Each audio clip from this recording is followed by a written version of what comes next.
Hola a todos, sean bienvenidos a un nuevo especial de Inteligencia Económica. Mi nombre es Julio César Riascos y en esta oportunidad me gustaría compartir con ustedes algunas reflexiones sobre el concepto de homicidio y cómo ha sido estudiado por la ciencia económica.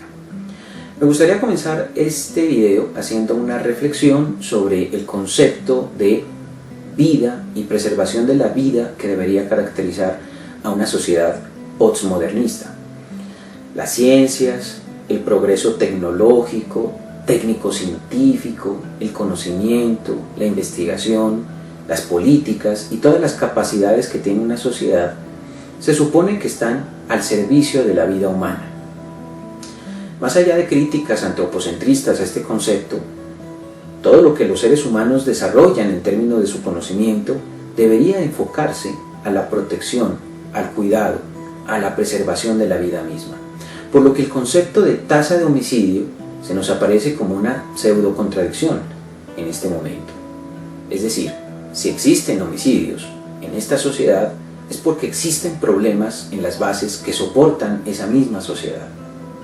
Desde el punto de vista etimológico, el concepto de homicidio proviene de la raíz latina homicidium, que a su vez se descompone en homo, que tiene que ver con humanidad, y cidium, que tiene que ver con la unidad lingüística caeder, cuya correspondencia verbal está asociada a matar o asesinar de manera deliberada y extremadamente violenta. La primera evidencia de homicidio data de hace 430.000 años, en la era del Cenozoico, en el periodo cuaternario, en la época del Pleistoceno. La investigadora Noemí Sala, de la Universidad Complutense de Madrid, en el año 2015, estableció un estudio en donde se encontraron los restos de un hombre de edad mediana que presentaron doble fractura de cráneo y una muy cercana a la órbita ocular. Esto se constituye en la primera evidencia de un homicidio en la historia de la humanidad. Desde el punto de vista económico, son Gary Becker e Isaac Ehrlich, con su enfoque de la economía del crimen, los dos primeros economistas que se caracterizaron por hacer un tratamiento específicamente sobre estas temáticas.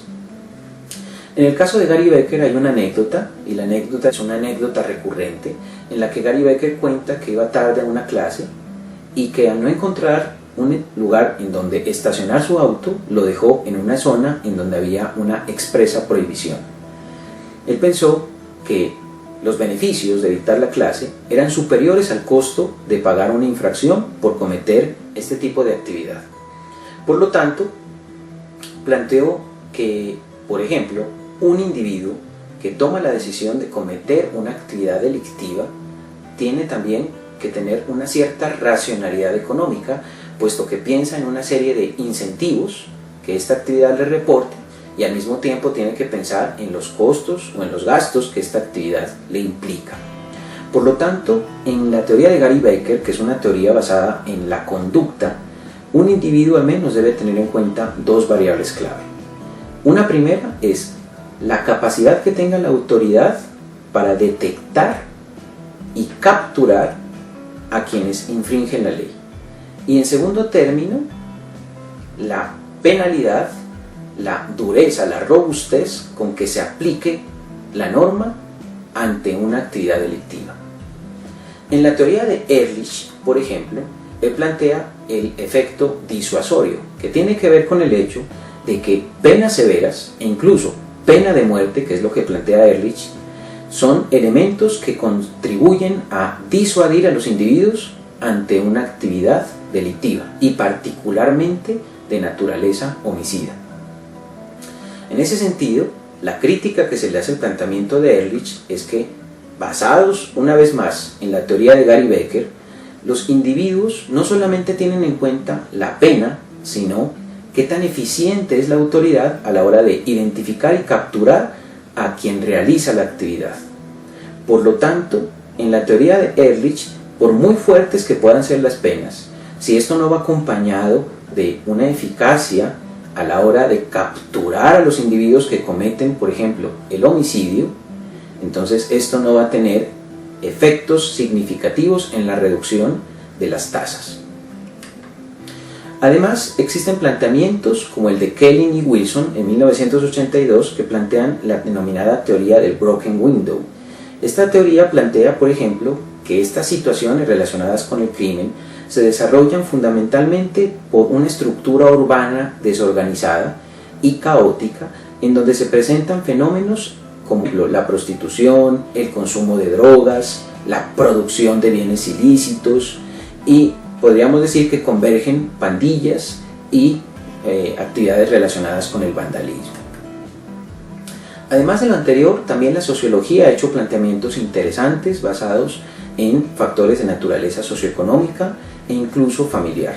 Por ejemplo, se establece que la violencia intrafamiliar suscitada al interior de los hogares es un elemento que explica de manera muy fuerte la existencia de las tasas de homicidio.